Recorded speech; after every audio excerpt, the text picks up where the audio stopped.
कि स्वर्ग और वैकुंठ का देश हमारे आपके इस मृत्यु लोक में जो आप घर मकान बना कर रह रहे हैं, इससे अच्छी वो जगह है।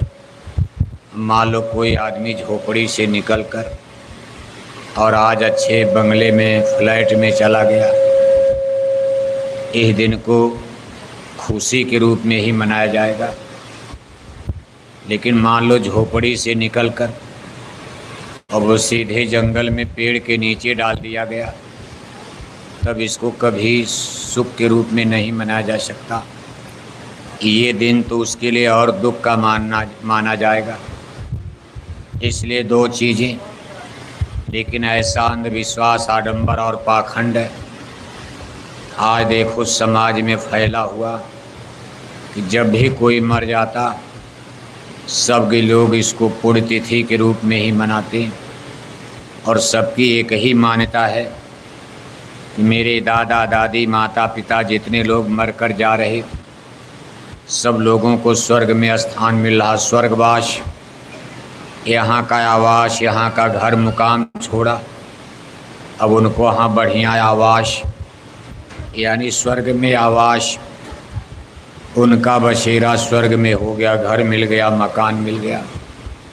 वहाँ उनको सुंदर सुंदर महल मिल गए, बढ़िया भोजन, बढ़िया कपड़े, बढ़िया मकान। और स्वर्ग वैकुंठ में जो शरीर मिल गई सुंदर, ऐसी शरीर उनको मिल गई जिस शरीर में कोई बीमारी लगती ही नहीं। अब इतनी अच्छी सूचना पाकर कौन इसको दुख का दिन मानेगा बताओ आप। ऐसी शरीर स्वर्ग में मिल गई जिसको लिंग शरीर कहा जाता। ये शरीर तो देखो 5 तत्वों की है। ये पिंड शरीर, स्थूल शरीर, ये हाड़ मांस की नरदेही, क्षितिजल पावक गगन समीरा, जल पृथ्वी अग्नि वायु आकाश, ये 5 तत्वों की शरीर तो हाड़ मांस चर्म, इसमें बीमारियां लगने का डर बना रहता। और कोई न कोई बीमारी आदमी को लगी जाती। नहीं कोई बीमारी है तो बुढ़ापे में कम से कम बात, पित्त, कफ, गठिया बात, अनेक प्रकार के रोग व्याधि आदमी को कितना कष्ट और तकलीफ देती। लेकिन स्वर्ग और वैकुंठ में लिंग शरीर यानी जो 17 तत्वों से निर्मित की जाती, 10 इंद्रियां, 5 ज्ञानेंद्रियां, 5 कर्मेंद्रियां, चतुष अंतःकरण मन बुद्धि चित्त अहंकार, और 3 गुण सतोगुण रजोगुण तमोगुण, 17 तत्वों की बनी शरीर ये इस तरह से चमकती जैसे आप शीशा देखते हो। शीशा में इधर से आप उधर जैसे चमकता है, कितना इस पार से उस पार आप झलक देख लेते हो।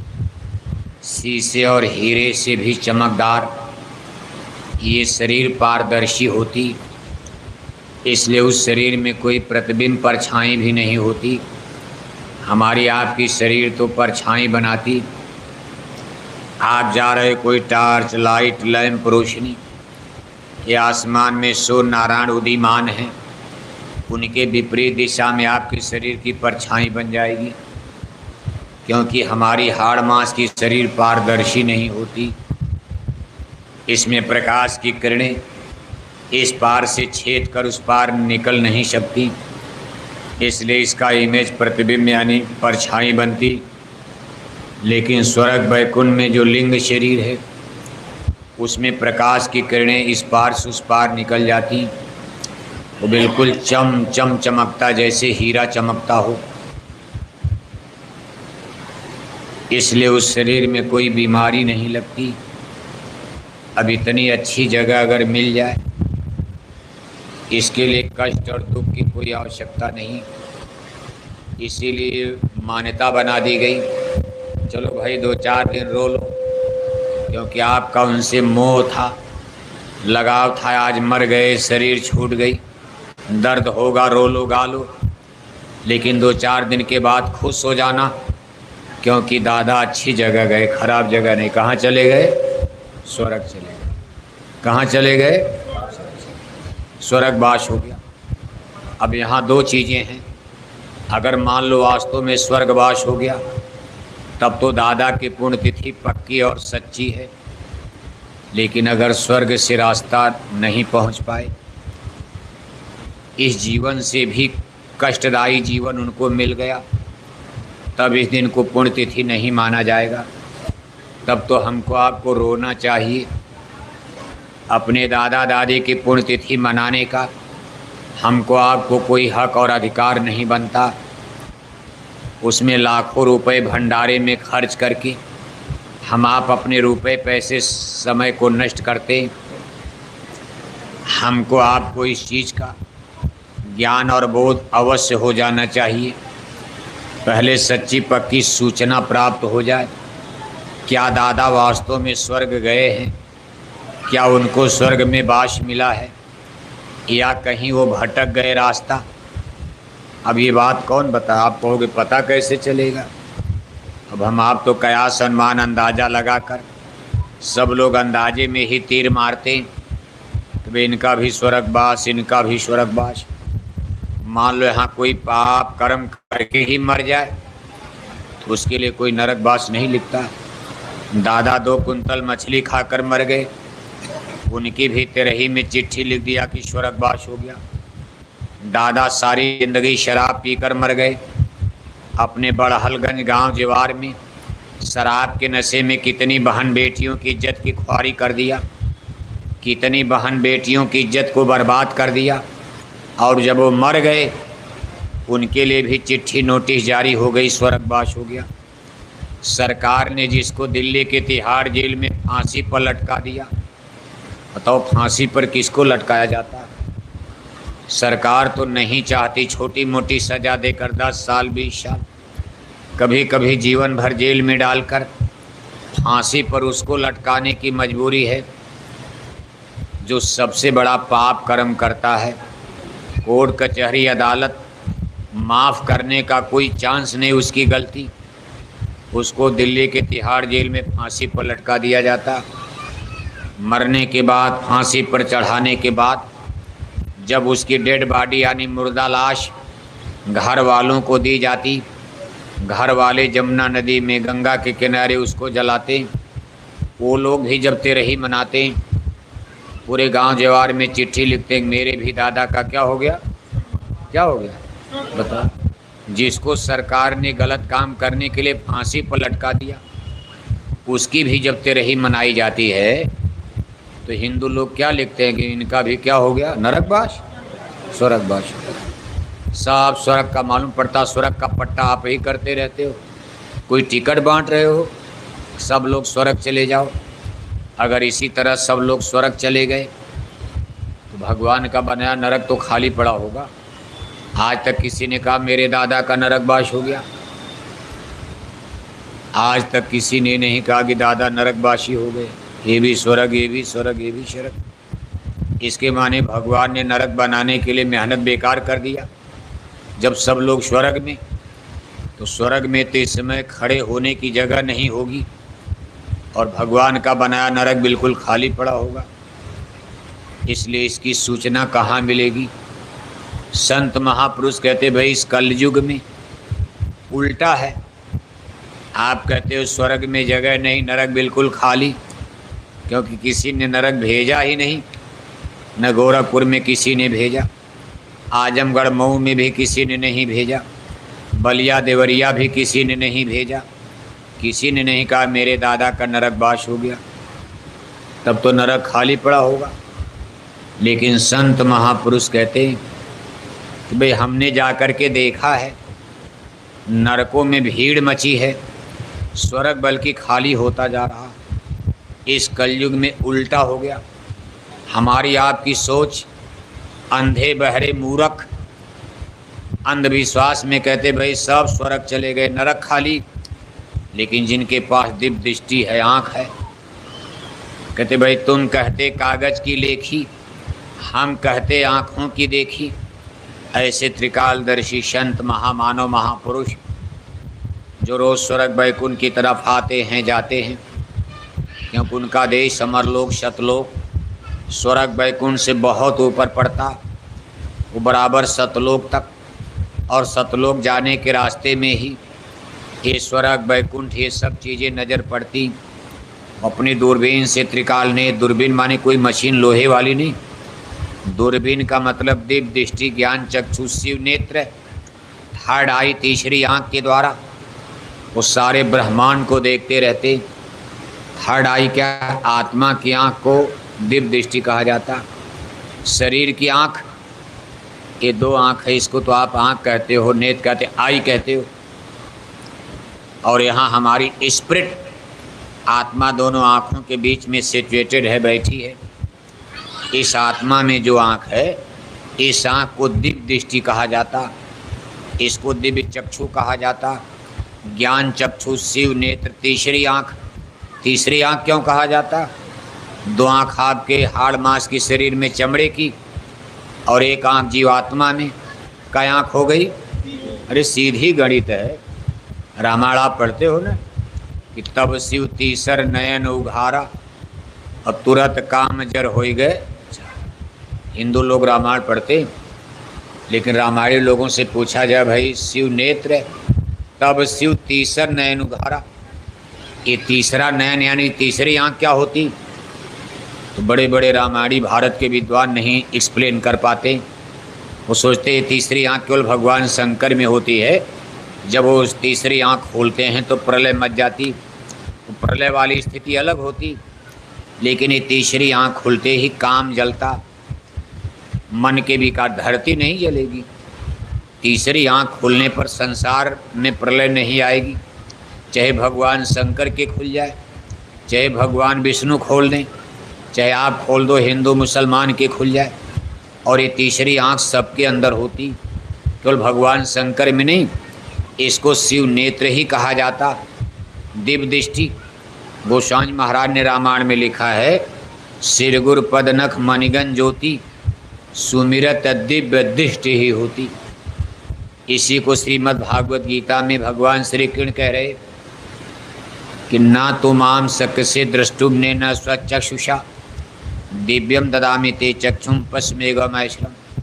हे धनंजय, हे अर्जुन, हे पार्थ, तुम इन दोनों चमड़े की आँखों से, जो शरीर की दोनों आँखें हैं, इनके द्वारा जगत को देखोगे, संसार को देखते हो।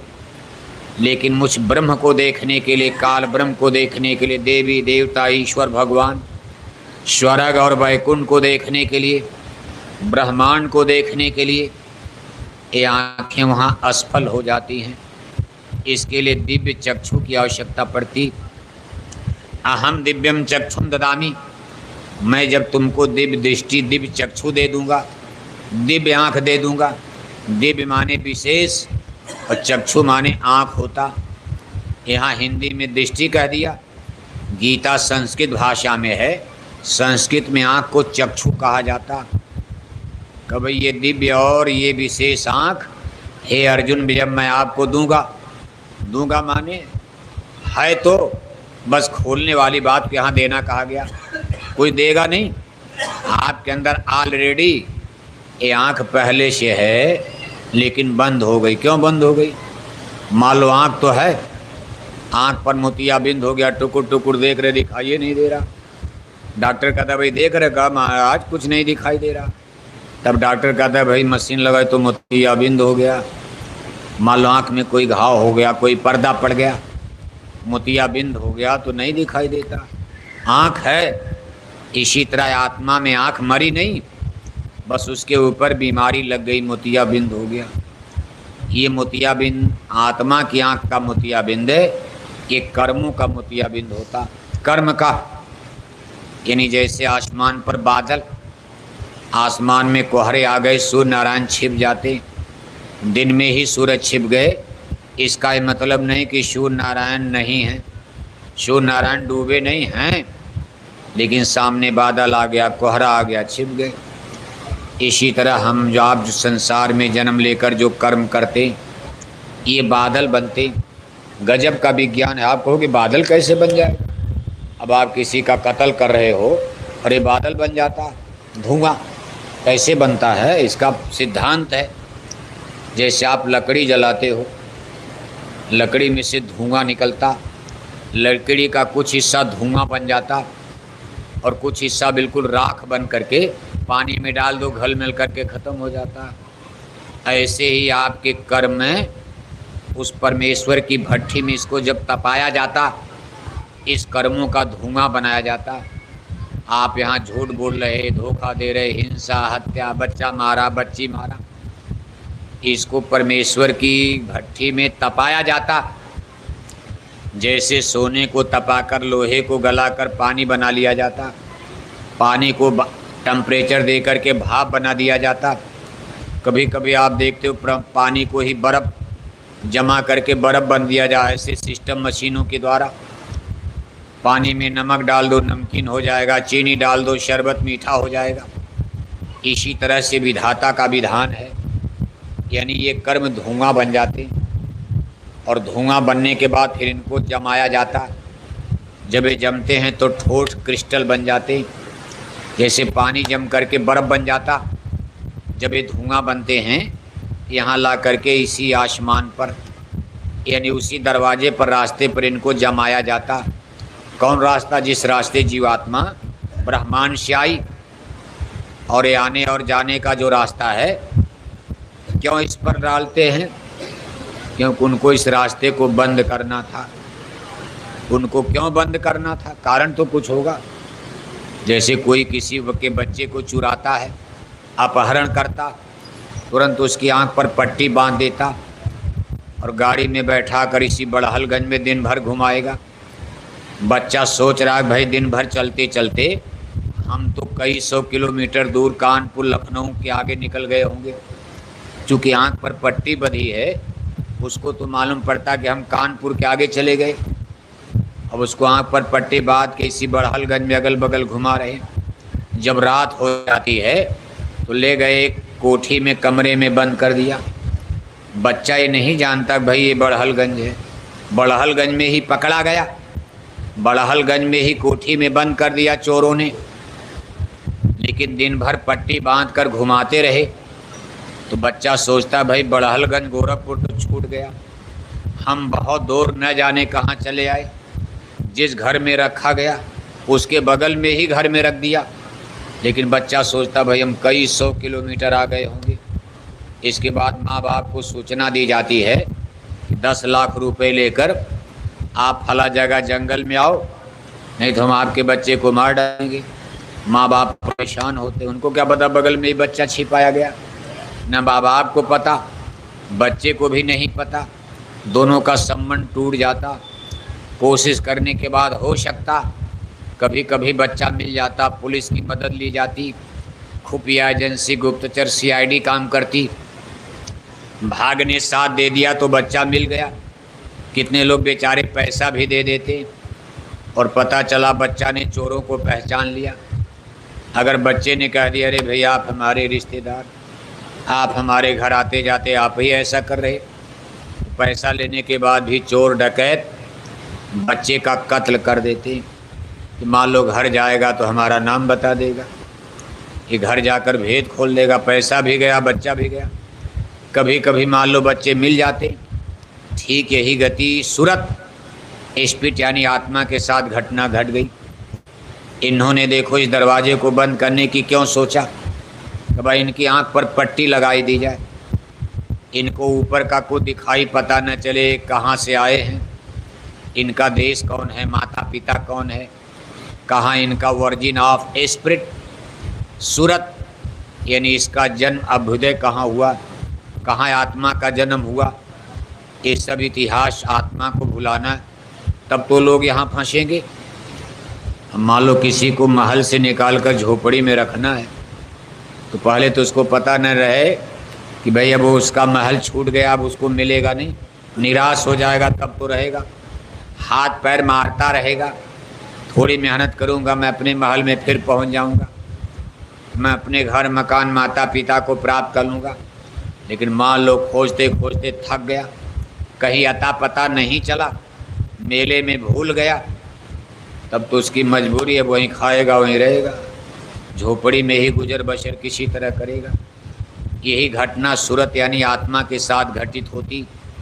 कहा भाई ये पर्दा उन्होंने डाला धुआं के रूप में, और जब ये धुएं बने तो यहाँ पुण्य कर्म का सफ़ेद धुआं, जैसे इसमें आप आसमान में देखते हो सफ़ेद बादल, यानी ये बादल सफ़ेद और एक काले बादल जब आते हैं तो दिन में ही अंधेरा हो जाता। अगर इसमें आसमान में काले बादल आ जाएं तो यहाँ अंडरग्राउंड में हम आपको देख नहीं पाएंगे, आप हमको नहीं देख पाओगे। लेकिन इसमें भूरे बादल सफ़ेद बादल तो थोड़ा बहुत दिखाई देता है, लेकिन बादल दोनों है। यानी जो पुण्य कर्म अच्छे कर्म आपने किया, आप माने आत्मा इस शरीर में बैठकर, इसमें मन की बहुत बड़ी भूमिका रही। मन ने ही जीवों को कर्म में लगाया। अगर ये मन साथ ना लगाया गया होता तब जीव यहाँ कर्म विधान में कभी न फंसते। ये कर्म फिर करते ही नहीं, मन ने ही भूल भरम में डाल करके कर्म करवाया। पहले तो ये सुमन था, शुरुआती दौर में सुमन माने सुंदर मन, अच्छा मन, इसके अंदर अच्छे विचार थे, अच्छे गुण थे, अच्छी सोच थी, अच्छा चिंतन था। उस समय इससे अच्छे कर्म बनते रहे।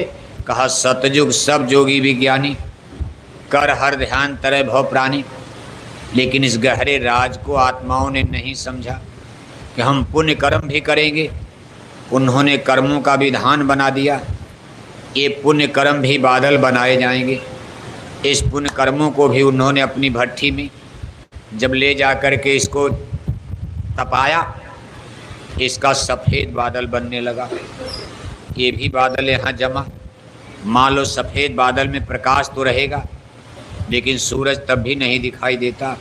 सूरज की रोशनी तो ज़्यादा रहेगी, अंधेरा उतना नहीं रहेगा, लेकिन सूर्य नारायण तो छिप जाएंगे। यानी सुरतों का ज्ञान का सूरज छिपना शुरू हो गया।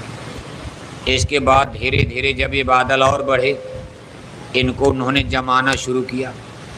अब बादल से इन्होंने इसको ठोस, जैसे बर्फ है, लोहा है, पत्थर है, पहाड़ है, जब इसको जमाया ये हिमालय की तरह से दीवार बन के तैयार हो गए। इसके बाद फिर इनसे पाप कर्म, जब थोड़ा बहुत अज्ञान आया, ज्ञान का सूरज डूबना शुरू हुआ और इन पर गुणों का असर पड़ा, रजोगुण का, तमोगुण का, तब इन्होंने पाप कर्म करना प्रारंभ कर दिया। पाप कर्म, अब पाप कर्म का बन गया काला बादल, घनघोर काला बादल। इसको जब यहाँ डाला तब बिल्कुल अंधेरा छा गया, अब कुछ नहीं दिखाई देता। और तब तक कलयुग लग चुका था। बहुत शबाब कलयुग में आ गए हैं। कहाँ गिरिएगा मत, ठीक से बैठिए आराम से। एक तो सट के बैठे हैं गर्मी में दोनों लोग, थोड़ा आराम से रहिएगा। सो नहीं रहे हैं क्योंकि अंधेरे में आप दिखाई भी नहीं दे रहे हैं। तो देखो आप, अब स्थिति ये बन गई, अब कलयुग लग गया। अब इस समय तो इतना ये कर्मों का बादल और इस तरह से पत्थर पहाड़ बनकर यहाँ जम चुका माथे ललाट में, कि जैसे हिमालय पहाड़ होता। अब इतने बड़े पर्वत पहाड़ में ये सूरत बेचारी उसमें दब गई। सूरत देश अपना विश्राना, काल देश घर अपना जाना, अब उधर का बिल्कुल भूल गया। महापुरुष कहते भाई सूरत देश अपना विश्राना। सूरत माने आत्मा, देश अपना, अपना देश से भूल गई। यानी ये बड़हलगंज अपना नहीं। ये महापुरुष क्या बताना चाहते हैं? वो ये बताना चाहते हैं कि ये बड़हलगंज आपका नहीं है, गोरखपुर आपका नहीं है, यहाँ के रिश्ते नाते आपके नहीं, ये शरीर आपका नहीं, ये घर मकान कोठी हवेली कुछ आपका नहीं। आपका देश, आपका घर कहीं और है। आज की तारीख में आप उसको भूल चुके हो, लेकिन अब कोई मानने को तैयार है? सुनने के बाद भी समझ में आती नहीं बात, भाई हमने क्या भुला दिया? हम तो ठीक ठाक चल रहे महाराज, छोड़ो आप, हम जैसे हैं तैसे ठीक ठाक चल रहे हैं। अरे बहुत होगा, दुनिया मर रही, हम भी मर जाएंगे, क्या फ़र्क पड़ता? जन्म मरण के देश, जन्मना मरना तो अब इसकी आदत बन गई। एक बार दो बार मरे होते तो बहुत डर लगता। कितने युग और जन्म बीत गए, यह तन दुर्लभ तुमने पाया। जन्म कोटि भटका जब खाया, करोड़ों बार जन्मे, करोड़ों बार मर चुके, करोड़ों बार शरीर मिला, करोड़ों करोड़ों शरीर छूट गया, उसमें कितना मानव शरीर, फिर कितना जानवर का, पशु का, इसका उसका का, कई जन्म है कीट पतंगा, कई जन्म गजमीन कुरंगा, कई जन्म पक्षी श्रफ होइया, कई जन्म है बर विगजोइया, मिल जगदीश मिलन कैबरिया, चिरंकालिया देश अजरिया। अब गुरु महाराज समझा रहे कि भाई इसमें तो कई जन्म तो मानव बने, मनुष्य का शरीर, चलो वहाँ तक तो गनीमत थी, लेकिन एक खतरनाक सूचना दे रहे हैं कि कई जन्म है कीट पतंगा। कहा भाई आप कीड़े मकोड़े में भी रहे हो, कई जन्म गजमीन कुरंगा में रहे, मीन माने मछली में भी रहे, कुरंग माने घोड़ा, कहा घोड़ा में भी रहे, कहा पेड़ पौधे में भी रहे, हैबर ब्रिक का कीड़े मकोड़े पशु पक्षी, यानी गोया जितनी जन्म जोनी देख रहे हो इसमें आत्मा का, यानी दरोगा से पुलिस बना दो या सस्पेंड कर दो, और अच्छा काम कर दिया कभी दरोगा से पुलिस लोग कोतवाल बना दो, और ऊपर नौकरी दे दो, पदोन्नति अवनति। महापुरुष कहते आपने दोनों झेला है, पदोन्नति भी हुई, अवनति भी हुई, मानव जन्म भी मिलता रहा, मानव जन्म में पुण्य कर्म कर दिया, राजा भी बन गए, फिर गलत काम किया तो झोपड़ी में जन्म दे दिया, कभी शहर में जन्म दिया, कोठी में, बाप दादों की बनाई कोठी मिल गई, कुछ बनाना भी नहीं, किसी मंत्री मिनिस्टर के घर में जन्म हो गया, एमएलए बन गए, कुछ करना भी नहीं, दूसरे आदमी को तो परिचय करना पड़ेगा अपने बल पर स्टैंड होने के लिए, एक प्रधानी का चुनाव जीतना उसके लिए मुश्किल होगा, और कोई गोरखपुर में बड़े मंत्री मिनिस्टर का बेटा बनकर पैदा हो गया, उसको तो गाही का गाही वोट जनता वैसे दे देगी, अरे भाई ये तो मंत्री जी के बेटे हैं, इनको जिताओ भाई जिताओ, उनको कोई प्रचार करना है, मंत्री का बेटा मंत्री बन जाएगा, मुख्यमंत्री का बेटा मुख्यमंत्री बन जाए, अरे भाई उनके लड़के हैं लड़के, उनके बेटे से अच्छा आदमी गोरखपुर में आपके गांव में, लेकिन उसको प्रधानी जीतना मुश्किल होगा। इसको कहते हैं ये कर्मों की खेती, उन्नति अवनति। उन्नति भी हुई, इसके बाद मंत्री मिनिस्टर के घर में जन्म लेकर राजपद मिला, धन मिला, दौलत मिली, बंदूक मिला, राइफल मिला, गोरखपुर में 10-20 लोगों का कत्ल कर दिया, जुर्म किया, अपराध किया, अब अगली बार ऐसे घर में जन्म दे दिया, जीवन भर गिट्टी मिट्टी तोड़ रहे हैं, गरीबी जाने का नाम नहीं ले रही।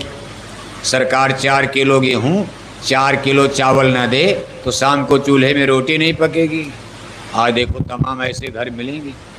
माना जाता है दुनिया विकास पर है, विकास पर है, लेकिन आज सरकार कोटा की दुकान बंद कर दे तो आप जानते हो आटा चावल कितना महंगा, और इसके बिना एक दिन चल नहीं पाएगा कोई, कपड़ा नहीं रहेगा, गरीबी आ गई, कपड़ा महंगा, चलो फटे पुराने से काम चला लिया जाएगा, साल भर में 4 धोती पहन, चलो अब 2 ही धोती, साल भर में 2 ही धोती पहना जाएगा, गिट्टी बालू सीमेंट महंगा हो गया, झोपड़ी में रह लिया जाएगा, पेड़ के नीचे छप्पर बना के आदमी रह लेगा, डीजल पेट्रोल महंगा हो गया, साइकिल पैदल चल लिया जाएगा, क्या जरूरत बम्बई दिल्ली यात्रा करने की। लेकिन जिस दिन रोटी महंगी हो जाएगी, गेहूँ चावल 50 रुपये किलो आटा अगर हो गया, आपके गोरखपुर में कम से कम 10% लोगों के चूल्हे पर शाम की रोटी बंद हो जाएगी।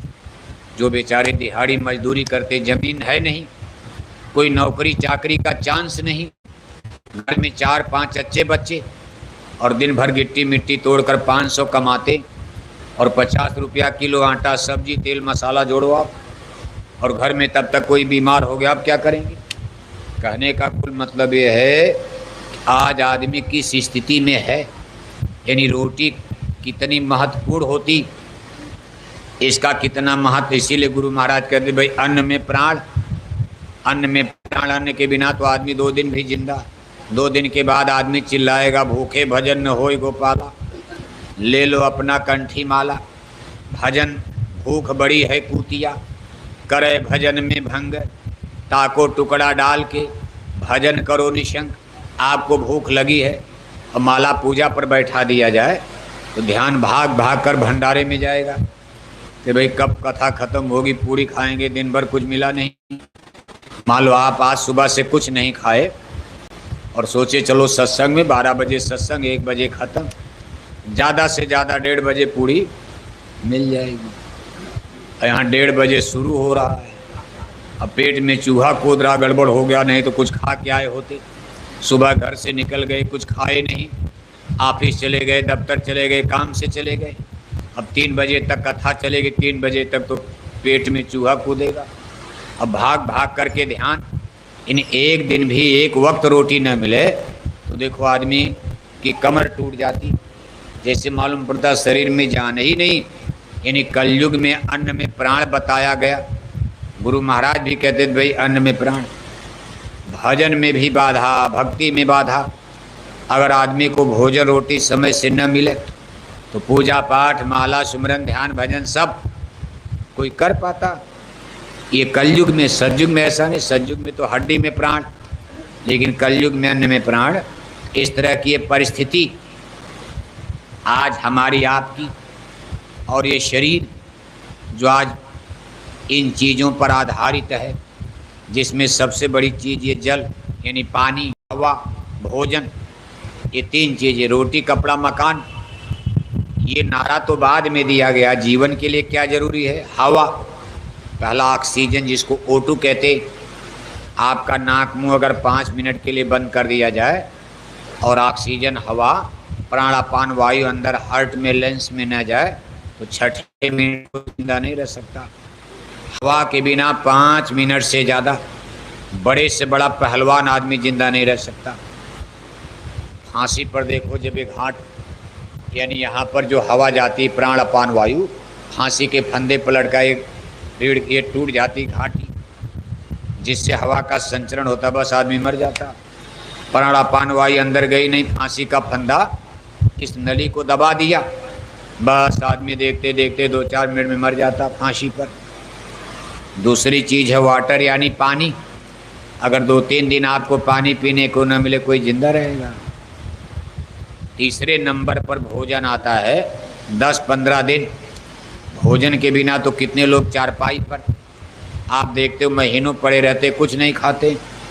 हवा मिल रही, पानी मिल रहा, ग्लूकोज की बोतल इंजेक्शन से शरीर में दवा चढ़ाई जा रही। आदमी 6-6 महीने साल भर इन्हें कुछ न कुछ उसको बाहर से आहार मिल रहा, नली से जिंदा रह लेता। लेकिन ये तीनों चीज़ें जीवन के लिए महत्व हैं। सबसे नंबर 1 पर हवा, सबसे ज़रूरी जीवन के लिए हवा, ऑक्सीजन। दूसरे नंबर पर पानी, वाटर, और तीसरे नंबर पर भोजन। बाकी ये कपड़ा और मकान, कोठी, हवेली, इंजीनियर, डॉक्टर, कार, मोटर, हवाई जहाज, हेलीकॉप्टर, ये जीवन के लिए कोई आवश्यक नहीं है। नहीं बिजली रहेगी क्या मर जाओगे आप? नहीं एसी बंगला रहेगा, एसी रहेगा, कूलर फ्रिज पंखा नहीं रहेगा, मरना उसी दिन है जिस दिन मरना। जब बिजली नहीं थी, कूलर फ्रिज फैन पंखा नहीं था, तब क्या बड़हलगंज में लोग मर जाते थे? हमसे आपसे ज़्यादा जीते थे, 100-100 बरस, 125 बरस, और स्वस्थ रूप से, शरीर में कोई बीमारी नहीं, कोई रोग नहीं। मरते दम तक आँख से टकाटक देख रहे, कान से फटाफट सुन रहे। बुढ़ापे में लोग दांतों से चना मटर फोड़ते, कड़ फोड़ रहे, और मर जाते थे। शरीर के बाल, सर के बाल काले के काले रह जाते थे, जबकि बिजली नहीं थी, रेलवे नहीं थी, हवाई जहाज नहीं थे, यूनिवर्सिटी कॉलेज नहीं थे, ट्रैक्टर मशीन नहीं थी, बैलों से खेती, दिन भर खून पसीना बहाते रहते। भी तो डेबरी जलाकर, लालटेन जलाकर, तमाम फलों का तेल निकाल कर उसे दिया जलाकर जीवन बीत जाता था। नदी में नहा लेते थे, नदी का पानी पी लेते थे। ऐसे जमीन में नदी नाले में पानी जा उठा के पी लिया, कोई बीमारी नहीं। और देखो हैंडपंप का पानी पीने में लोग कहते भाई बीमार हो गए, बीमार हो गए। का बोतल का पानी लाओ नहीं तो बीमार हो जाएंगे। कहने का मतलब जितनी सुविधा आप बढ़ाते जाओगे, शरीर उसी तरह हमारा आपका शिथिल होने लगता, कमज़ोर होता। इसकी स्टेमिना पावर यानी बीमारी रोधक, रोग रोधक क्षमता जब इसकी कम होने लगती है, जैसे कोई गरीब आदमी गांव में कोई गाली दे दे तो थप्पड़ मार दे, हाथ जोड़ेगा। और अमीर आदमी अगर है, बंदूक है, राइफल है, शरीर में दम है, आप एक गाली दोगे 4 गाली देगा, आप एक लाठी मारोगे उठा के 4 लाठी मारेगा। इसी तरह से जब शरीर कमज़ोर हो गया, कमज़ोर माने बाहर से कमज़ोर नहीं, इन्हें 1 कुंतल की शरीर अंदर से मापा जाए, उसको स्टिमना पावर, वैज्ञानिक भाषा में मेडिकल साइंस उसको स्टिमना पावर कहते हैं। यानी आपका अंदर में लेंस, आपका फेफड़ा कितना मजबूत है, आपके अंदर में ये एलिमेंट्स कितने मजबूत हैं कि आप कितनी बीमारी से लड़ सकते हो। कभी कभी आप देखते हो बड़ा हट्टा कट्टा मोटा आदमी, 1 कुंतल वजन, और 2 मिनट कदम चला दो हकर हकर हाँफने लगते हैं, हाँफा छूटता कहते भाई चला नहीं जा रहा। यानी वो बाहर से केवल लोथड़ा मांस का गोला, लेकिन अंदर में शरीर बिल्कुल जर्जर, अंदर में कमज़ोर है। इस तरह इसको स्टिमना पावर कहते। यानी उस समय में जब लोग मेहनत शरीर से फिजिकल वर्क, तो स्टिमना पावर, अंदर के सारे अवयव तत्व इतने मजबूत रहते थे कि बीमारी को लोग ठेल कर बाहर कर देते थे, अंदर की शक्तियाँ। और अब अंदर में बीमारी चली जाती है, अंदर की शक्तियाँ कमज़ोर हैं, बीमारी शरीर में घुस गई। अब अंदर के हमारे सैनिक कमज़ोर, पावर, ये अंदर में बीमारी प्रवेश कर जाती। तो रोकने वाला, इनको टोकने वाला, इनको प्रतिरोध डालने वाला जब कमज़ोर पड़ गया, पहरेदार, तो चोर घर में घुस जाएगा। जब पहरेदार, चौकीदार कमज़ोर पड़ गया, चौकीदार की लाठी कमज़ोर पड़ गई, चोर घुस गया। इसी तरह शरीर में बीमारियां फैल जाती। अब इसी चीज़ को गुरु महाराज देखो समझाने बताने का प्रयास करते थे। आप फिर इस चीज़ पर लौट जाओ। अब यह है कि केवल दवाओं के बल पर, अब लोग सोचते भाई दवा के द्वारा और भोजन के द्वारा, टॉनिक के द्वारा, विटामिन के द्वारा बढ़िया बढ़िया भोजन करके, खूब करके शरीर की शक्ति को वापस ला दिया जाएगा।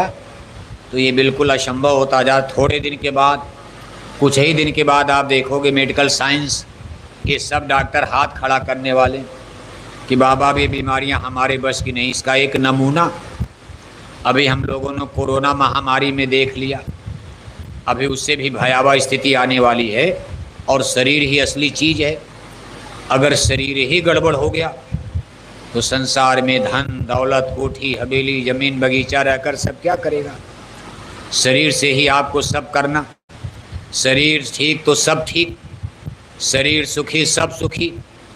शरीर में आराम से 2 रोटी खाकर बड़ी अच्छी नींद आ गई, समझ लो आपका दिन अच्छा गुजर गया। सब कुछ घर में है, रात में पेट में दर्द, कहीं सीने में दर्द, पकड़ कर गाड़ी पर लाद कर अस्पताल ले जाए, डॉक्टर पेट फाड़ रहा, सीना फाड़ रहा, सब घर में रहते आपका बेकार माना, जब वृथा मान लिया गया। पैसा दर्द को दूर नहीं कर पाता है। कार, मोटर, हवाई जहाज़, सब, कूलर है, फ्रिज है, पंखा है, सब। आप कहते भाई जल्दी एसी बंद करो, निमोनिया हो जाएगा। इतना शरीर कमज़ोर हो गया, अब गर्मी भी नहीं बर्दाश्त, एसी कूलर चला दिया जाए जुकाम हो जाएगा, निमोनिया पकड़ लेगा।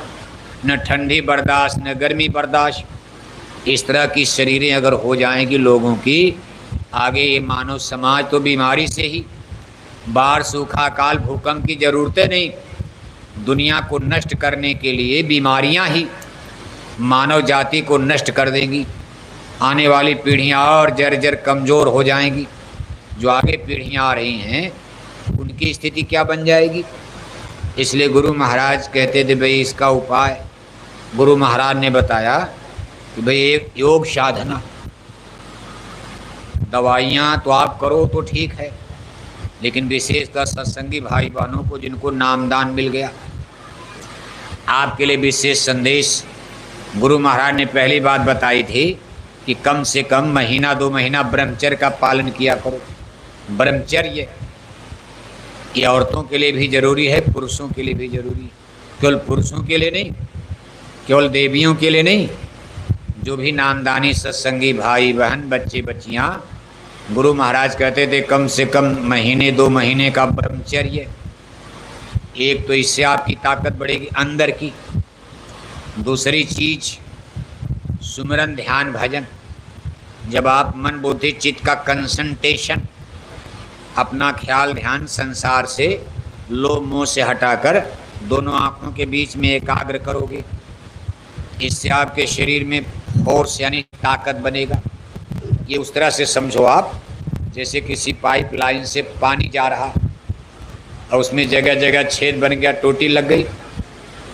अगर कई टोटी से पानी बहेगा, आखिरी टोटी तक जाते जाते पानी बिल्कुल कम हो जाएगा।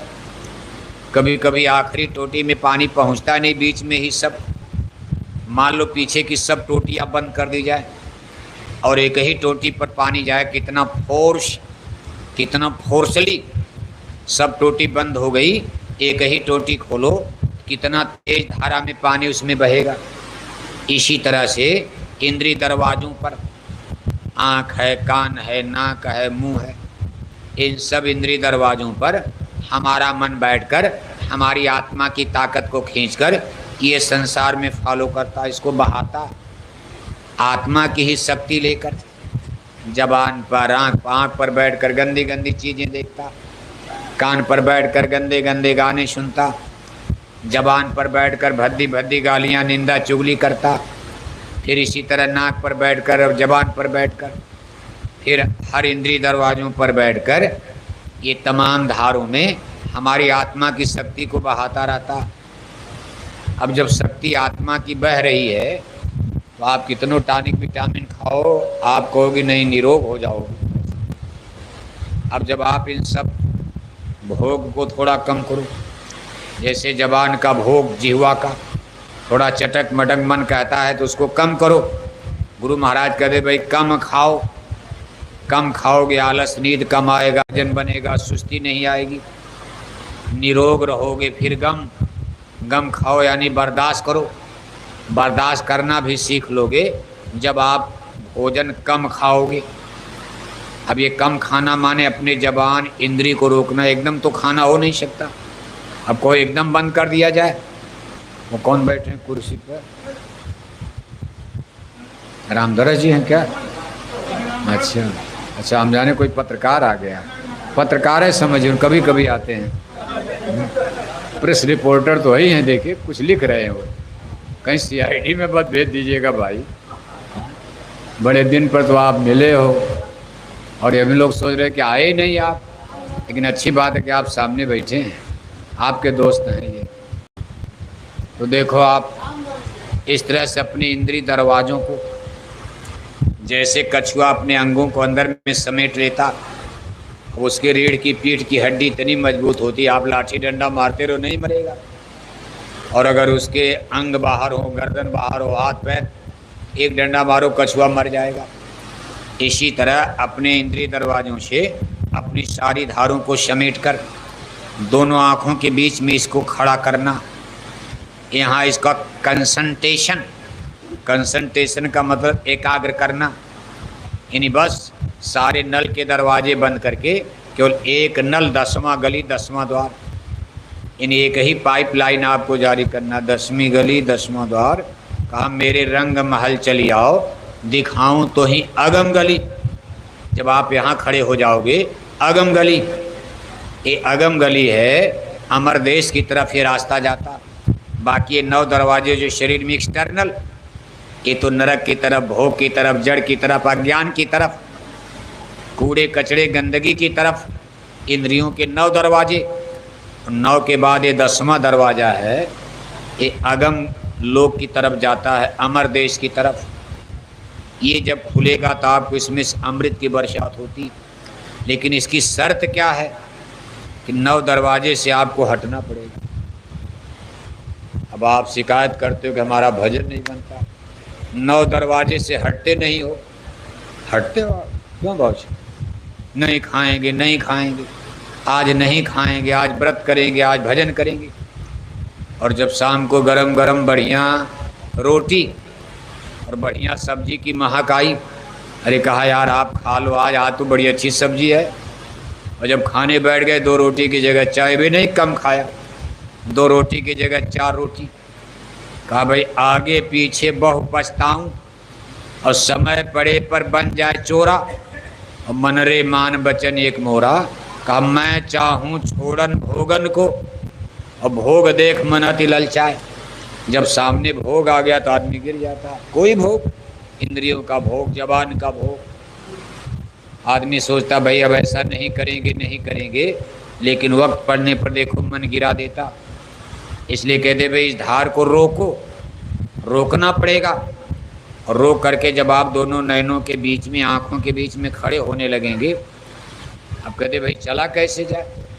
सूरत भी कहती कि मैं चाहूँ छोड़न भोगन को, भोग देख मन अति ललचाए।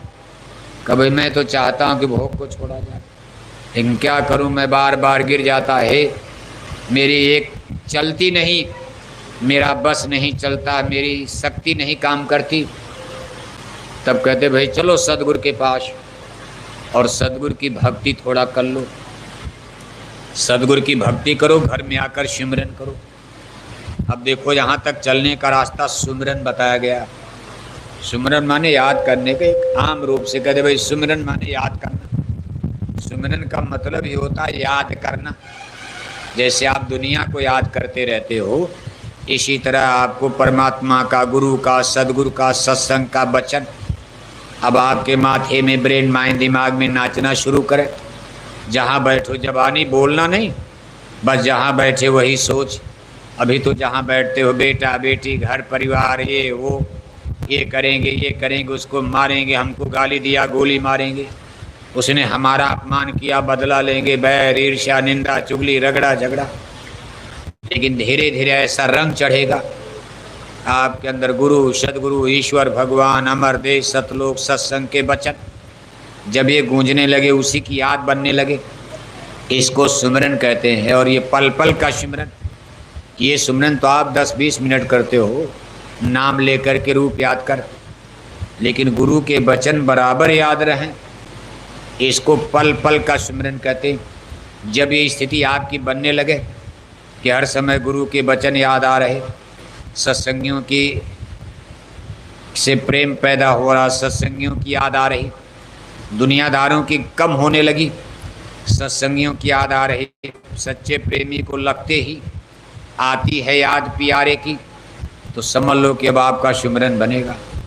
ज्यों ही सुमिरन बनना शुरू होगा, बस आप यहाँ खड़ा होने शुरू हो जाओगे। और जब सूरत यानी आत्मा की धार यहाँ स्टैंड होती, जब यहाँ खड़ी होती है, कहा 5 नाम का सुमिरन करे, श्याम सेत पर सूरत धरे। सुमिरन करते करते अब आपको 5, और पूज महाराज जी जिसको बता रहे उसको तो 5 नहीं, उसका तो कहा भाई चलो एक ही नाम से काम बन जाएगा। काम बनना है, आपका ध्यान यहाँ आ जाए, चाहे 1 नाम से हो चाहे 5 नाम चाहे जैसे। अब आपको जो दिया गया वही करना, जिसको पूज महाराज जी दे रहे हो अपना वो करेंगे, जिनको गुरु महाराज ने दिया वही करें। नहीं कि आपको ये भी सस्ता है यही हम भी करने लगे, जिसको जैसे मिला वही करना आपको। कहा 5 नाम का सिमरन करे, श्याम सेत पर सूरत धरे। यानी जब ध्यान टिकने लगे, टिकाओगे कहाँ? तो भाई यहाँ तो कोई घर मकान है नहीं कि कहाँ इतनी ऊंचाई पर जाकर टिकेगे कहाँ। यहाँ एक अड्डा बना, उसको श्याम सेत कहा जाता। कब ये श्याम सेत एक ऐसा प्लेस है, मुकाम है, अड्डा है, ये ऐसा समझो घर मकान बना, बस उसी में अपना टिक जाओगे। उसमें जैसे चुंबक लगा होता, यहाँ आप खड़े हो जाओगे, जगह बन जाएगी खड़े होने की। श्याम माने काला, श्वेत माने सफ़ेद, बीच में एकदम काला और चारों तरफ कुछ सफ़ेदी, जैसे सूरज के सामने पट्टी पड़ गई, सूरज की रोशनी बादलों से बाहर बाहर ऐसे आती, किसी लाइट के सामने आप ऐसे हथेली लगा दो तभी प्रकाश साइड से निकलता, बीच में काला, ये काला यही कर्मों का बादल है। और जो थोड़ा थोड़ा प्रकाश नजर आ रहा वो देखो दरवाज़ा तो ही है, लेकिन दरवाज़ा पर कर्मों का हिमालय पहाड़ जमा हो गया, लेकिन उसमें से सुराग दाएं बाएं से कुछ प्रकाश नजर आता, इसलिए स्थान श्याम सेत। लेकिन ये दिखाई किसको पड़ेगा? नामदानी को। है तो सबके अंदर। कहा घट घट व्यापी छाइयाँ, सोनी सेज न कोई, बलिहारी वही घट के, जा घट प्रगट हो, जिसको सदगुरु से नामदान मिलता। ये श्याम से दिखाई देना भी बहुत बड़ी भाग की बात है। सब लोग आंख बंद करते, लेकिन ये किसी को मिलता नहीं है। लेकिन जिसको नामदान मिल जाता है, यही सुमिरन करते करते एक दिन उसको श्याम से बिंदु अपने माथे ललाट में, बीच में बिल्कुल काला, काले में भी काला, इतना काला कि बाहर में कुछ काला है ही नहीं, और उसके चारों तरफ जैसे हल्का व्हाइट रोशनी नजर आती। गुरु महाराज कहते बस इसी पर खड़े हो जाओ, आप इसी पर ध्यान टिकाओ। कहा श्याम प्रथम सुनो गगन में बाजा, कहा 5 नाम का सुमिरन करे, श्याम सेत पर सूरत धरे। बस इसी पर ख्याल ध्यान टिकाया, और जब इस पर टिकने लगे तब कहा उधर से कुछ आवाज आएगी। प्रथम सुनो गगन में बाजा, घंटा शंख छांट धुन बाजा। उधर से आप देखोगे, जब यहाँ ध्यान से टिकेगा तब आपको पता चलेगा जैसे उधर से कुछ आवाज़ आ रही। आवाज़ तो कई किस्म की आए, कभी कभी मिक्सचर आएगी, जैसे आप किसी बैंड बाजा कंपनी में देखते हो, किस्म किस्म के बाजे, ढोल है, मजीरा है, ये है, वो है, सब एक साथ बजाया जाता है तो बैंड बाजा। मिक्सचर आवाज़, वैसे दूर से पता चल भाई ढोल बज रहा है, इसमें सीटी बज रही, पिपीरी बज रही, बीन बज रही, बांसुरी बज रही। लेकिन जब मिक्सचर बजाते हैं तो उसमें जल्दी कन्फर्म नहीं होता, तो पहले तो मिक्सचर पता चलेगा, कहीं चिड़िया की आवाज़, कहीं इसका, कहीं उसका, कहीं ये बाजा, कहीं वो बाजा, मिक्सचर, इसको अनहद कहा जाता। कहते भाई इसी में धीरे धीरे आप ध्यान करोगे, ध्यान लगाकर सुनोगे। कहा प्रथमे सुनो गगन में बाजा, और घंटा शंख छांट धुन बाजा। इसमें से घंटे और शंख को आपको छांट लेना, छांटना नहीं, वो अपने आप छंट जाएगा। ध्यान करते करते घंटे शंख की आवाज़ शेष, बाकी सारी आवाज़ें उसी में छिप जाएंगी। बस इसी को पकड़ करके सूरत, इसमें इतनी बड़ी मैग्नेटिक पावर, जैसे अजगर चिड़िया को खींचता, जैसे चुंबक लोहे को खींच लेता, जैसे आप देखते बिजली सटाक खींच लेती, अपने में दबोच लेती, ऐसी आवाज़ आपको खींचेगी आत्मा। गया बिजली तो खींच लिया, जनरेटर तो इनके पास है ही है। गर्मी लग रही है ना, बहुत गर्मी है।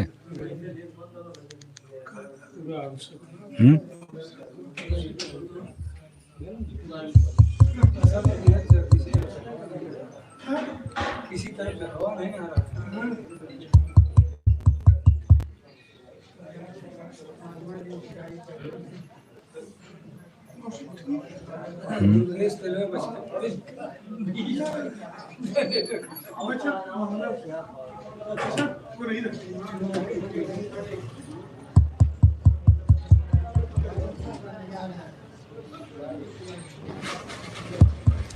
तो देखो आप, यही आवाज़ और शब्द, इसी से सारे ब्रह्मांड की रचना हुई। इसी आवाज़ को पकड़कर सारी सूरतें इस भूमंडल पर आई हैं। अब वो चीज़ आपको यानी सूरत को कितने युग के बाद वो चीज़, वो मंजिल मुकाम मिल गया जिसको सूरत ने छोड़ दिया था।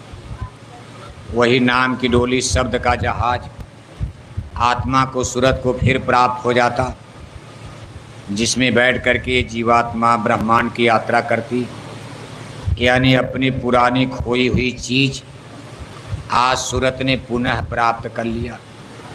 ये चीज़ आज भी विराजमान है, मौजूद है।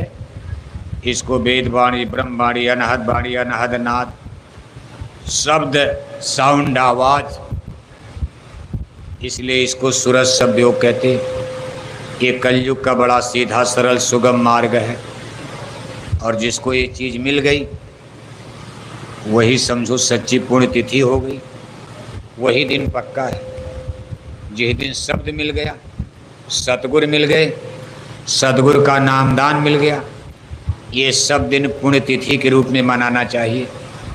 जे गुरुपदे अम्बुदे अनुरागी, लोकों वेदों ते बड़ भागी, सोई सुंदर सोई सुभग शरीरा, जो तन पाए भजी रघुबीरा, पुण्य पुंज बिन मिले न शंता, सत्संग संसित करयंता, बड़े भाग पायो सत्संगा, विनय प्रयास होई भव भंगा।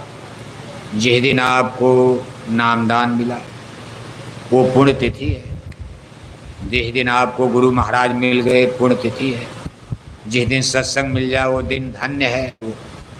और जिस दिन घंटे संग की आवाज़ सुनाई देने लगे, इसकी शुरुआत हो गई, वो असली पुण्यतिथि है, बाकी तो सब धोखा है।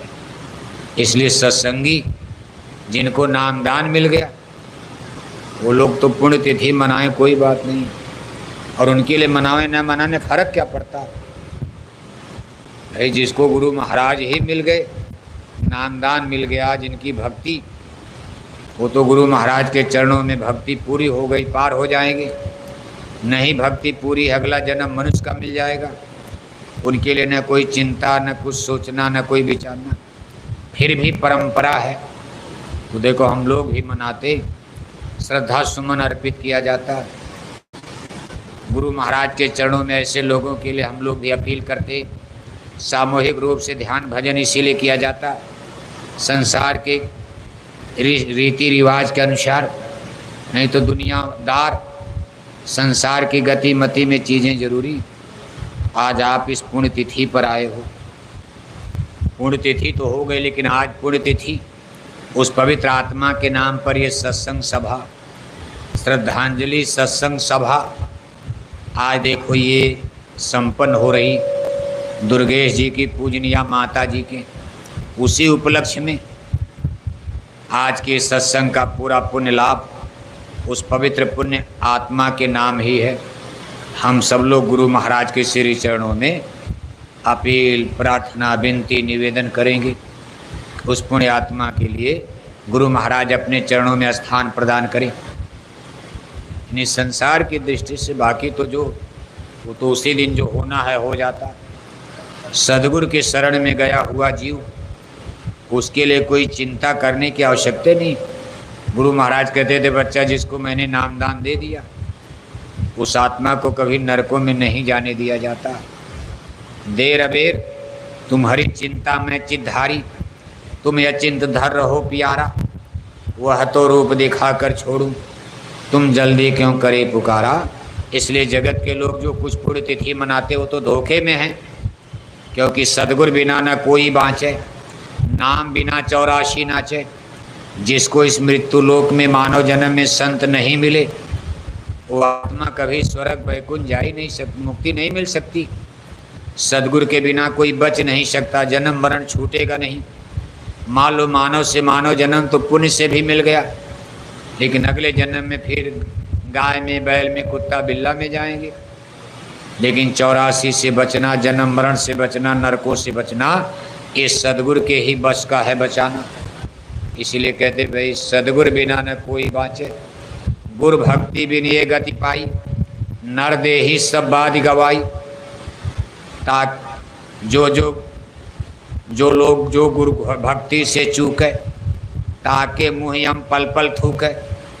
इसलिए कहते भाई गुरु की भक्ति करो आदेश में।